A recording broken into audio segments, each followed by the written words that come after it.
waste money on impulse purchases, where you see an item that you never knew existed, but in that moment did not know how you could live without it.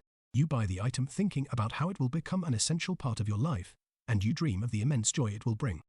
In reality, it is rarely used and brings you little joy or utility. The only impact it had was to break your budget. If so, then the 7-day rule for expenses may be right for you. The 7-day rule requires you to wait 1 week before the purchase of any non-essential item or service. It serves as a cooling-off period for you to better consider your impulses to make a purchase. Should you still be inclined to make the purchase after 7 days, then the rule allows you to do so. Let's look at why this strategy works. Essentially, the marketing of products and services is extremely effective at appealing to customer impulses through carefully placed visual cues within stores, suggestively through commercials and advertisements, through reminder triggers online that we were looking at something, and through low prices or offers. These marketing tactics activate our most primitive part of our brain, sometimes called our lizard brain, that is dominated by instinct or impulse, rather than rational thought.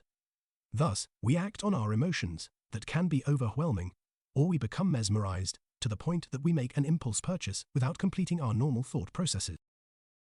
The 7-day rule allows us to fight our lizard brain, so that we give ourselves enough time to control our emotions and allow for rational thought to occur, where we can ask ourselves if the item will bring us long-lasting joy or utility, or if our spending is better suited for another item that might bring us more happiness or use.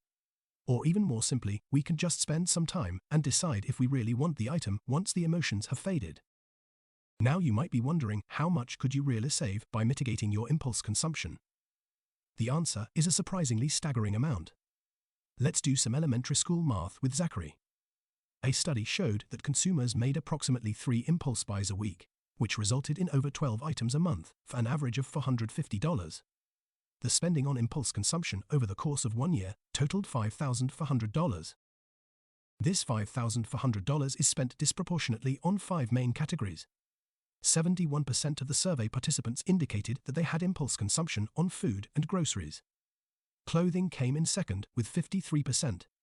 33% of participants made an impulse purchase on household items. 29% of participants ordered takeout on impulse.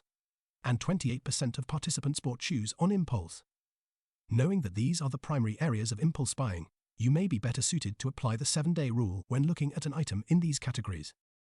In summary, the 7-day rule helps you save by requiring a 1-week waiting period for all non-essential purchases.